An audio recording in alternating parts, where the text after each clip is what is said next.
Hi there. In this video, I'll be talking about being forever young with a minimum of energy and effort. Forever is a strong word, but you can significantly prolong your youth in your lifespan just by implementing some good habits and also an understanding, and that's a really important part. But you can consider this a bit like brushing your teeth. With the advice I give in here, you will over time become fitter, you'll become slimmer, you'll be better looking, you'll like what you see in the mirror, you'll build up self-confidence, and altogether that will just increase your life quality, which I guess we're all after. And on top of that, it is with a minimum of effort. And that brings two advantages. The first one is it's easier to motivate yourself when it's only a little you have to do. Number two is you will wear your body less. And that makes this advice long-lasting, so you can do that for a lot of years. You see, I'll also be covering the body, what I call the brain, our mind, the traps you look into, the choice you need to take, the motivation for the choice, and finally the exercises. So it's a bit of a journey, this video, but it is all connected and cannot stand alone. And you need to understand the whole picture to make this work. So please hang in there. Naturally, I'll be covering exercises. What is more fundamental is to understand how the body works together with the brain and how that again works together with the mind. That is the essential thing, because you can find a lot of program that shows you how to lose weight by doing exercises. But the last thing I talked about here is really crucial to understand that. And this video is for you who has gained 5 or 10 kilos too much and just have a hard time getting rid of them, trying again. Age-wise, there's no limitation, because it's never too late to start good habits and to reprogram your mindset. And for you who is young, it is a lot of good advice, so you can point your life in the right direction. As it is the deeper understanding that creates the fundament for implementing these good habits, I will be starting talking about the body. In my perspective, the body is an adaptable biological storage medium. And it adapts to the task it is put to. So you can say, in the best science fiction style, it actually adapts to what you put it to or train it to, which is very good. But it also wears correspondingly to what you expose it to. And there you need to be a little bit careful. From birth, the body is clean, or the storage medium is clean if you want that analogy. And then you start to put on things, good things, bad things for your body, and you don't really see any effect. And that is the thing about the body. It is really slow reacting to both good things and bad things. We must remember, the body is designed to move. And the older you get, the more dependent you are on moving just to stay fit. It is a fact, the older you get, the demand to move increases if you want good life quality. And actually, by not moving your body, you actually will mistreat it without knowing it. As just explained, the body is slow reacting, and that opens a few dangers. We will feel resilient, especially in a young age, because we don't see any changes to the body, even if we put it through really hard times. And on the other hand, when you are trying to lose weight or become fitter, we see no immediate improvement. So the brain, or what I call the brain here, could talk you into giving up. And that is often what actually happens. So the thing is that the body is remembering, and if you keep on putting in bad things into your body, there will be a bill to pay one day. But on the upside, on the good side, it is that you can actually train your body at any age. So it's never too late to start the good habits. This advice that I give here is not a quick fix, but made to last the rest of your life and give you good life quality. It is my experience that quick fixes often are quite unpleasant and rarely works in the long run. So we are looking at changing our lifestyle into a better one. And here we meet a serious obstacle. The brain, as I call it, and maybe it's more correct to call it your lower self. Well, anyway, it talks to your mind or your higher self, and it tries to prevent pain from reoccurring. And as we know, exercise is a bit painful, it's a bit unpleasant. And here we suddenly have the big danger, because it'll question your behavior. I see no fast results, so what's the point? Another thing, you can skip one training, that's no problem, because you don't see any results anyway. And it often succeeds talking you out of training, because it legalizes to you it's okay to stop, either in one go or just bit by bit. So you will struggle with this. We all do, but now you know. Before we talk motivation and choice, I want to talk about the traps that we all are facing. From birth until, for some, up to 30, you can drink and eat anything. There will be no consequences. And a fact is also we are historically exposed to good tasting food. It's even cheap, it's easy to be transported. Ordering from your home is a possibility with the internet, etc., etc., etc. And all the bad habits, they start to sneak in and become a lifestyle. Typically, when you're from 20 to 40, you find a partner. And you go out and you do pleasant things together that makes you feel good. Many of us establish family, the focus changes a little bit. You have a career, you have children, and they put pressure on your time. And we become easy victims for easy food solutions. We do less sport because the time is not really there for it. Some even find it not necessarily anymore to be attractive to your partner.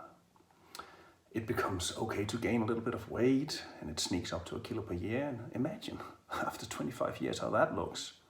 That's not so nice. So now the bad habits, they have become lifestyle.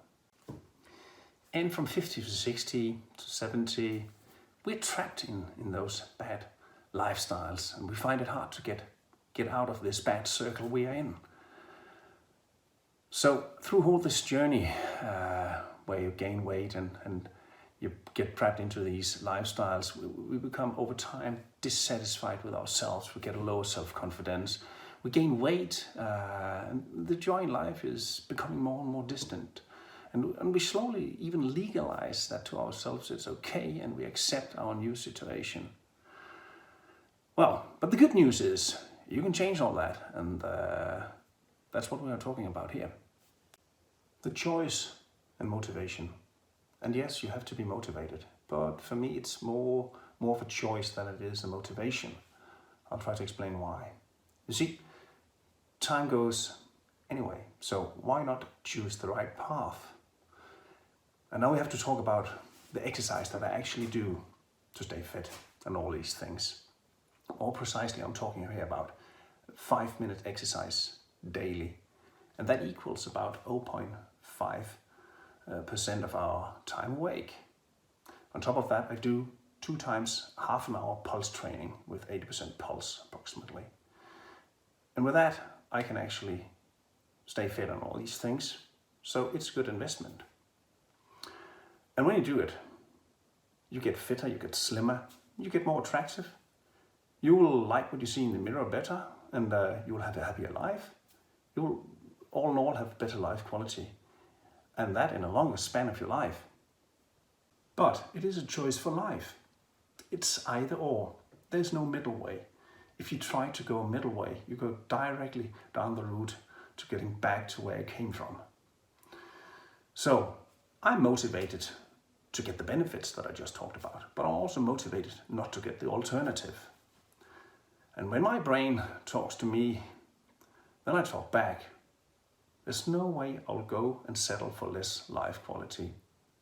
So it's necessary for me to do the exercises that I just talked about here. So in that way, it's more a choice for me than it is an isolated motivation. And now to the exercises. As said, there's no quick fix. I've done this plus 3 years now. The results started to show after 3 to 4 months, and from there they have just been coming better and better. I have implemented my exercises as a morning event, like brushing my teeth. And see, the exercises are individual. They must be adapted to you. So you have to feel after what makes sense for you. And for me, I was having a stiff back and I had a damaged shoulder from some handball. So for me, the right choice was to do back and stomach exercises, breast and shoulder exercises, plus running 2 times a week.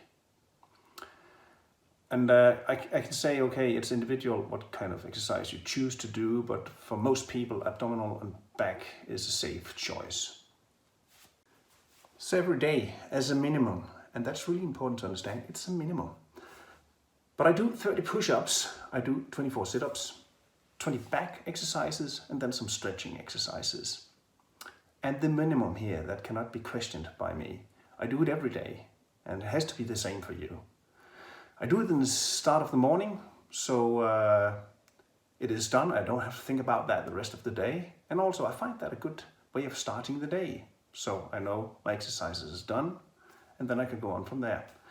Sometimes I do more when I feel like it, but it is not a must, and you just have to be sure if you do that. You cannot overdo that, because then you will empower the brain talking to you and talking you out of doing these exercises.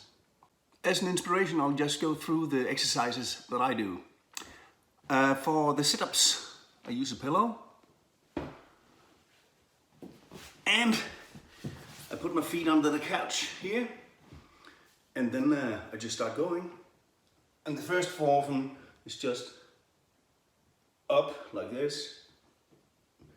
And then I start to twist like this.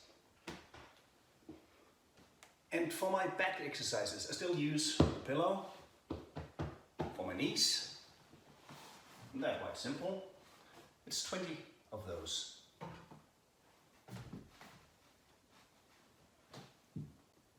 And for my push-ups, I change between resting on my left leg and my right leg for every 5 push-ups, like this.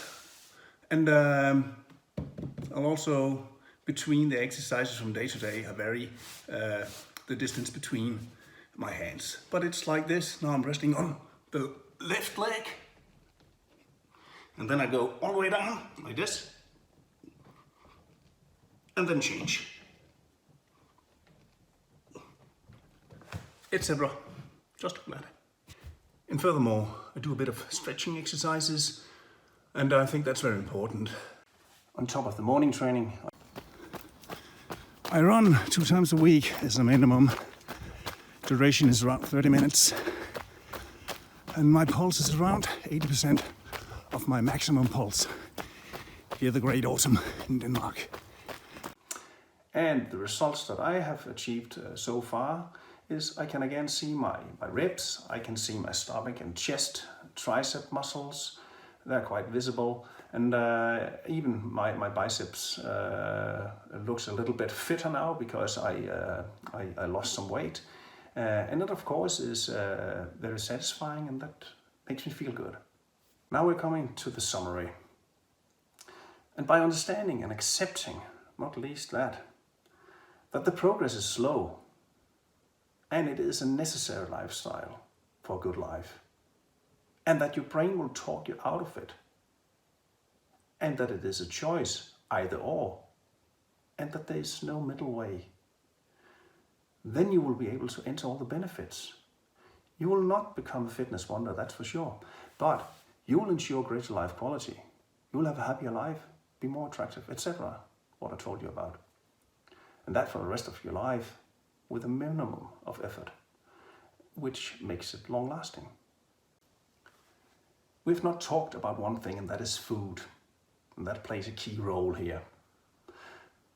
I will cover that in the next video. But it is the same with the food. You can do that with a minimum of effort, and you can still enjoy the real good things fully by treating food with respect, adjusting your habits, and make the right choices.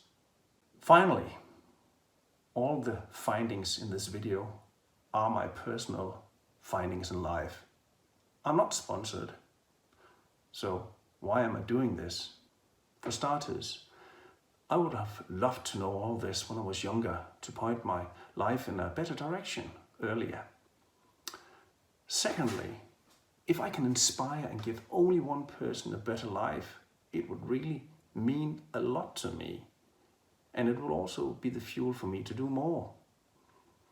So if you like this video, please give it a thumbs up and also please share it. And note, by sharing, you're on the loop, inspiring and helping others who could benefit from this. Thank you very much for watching.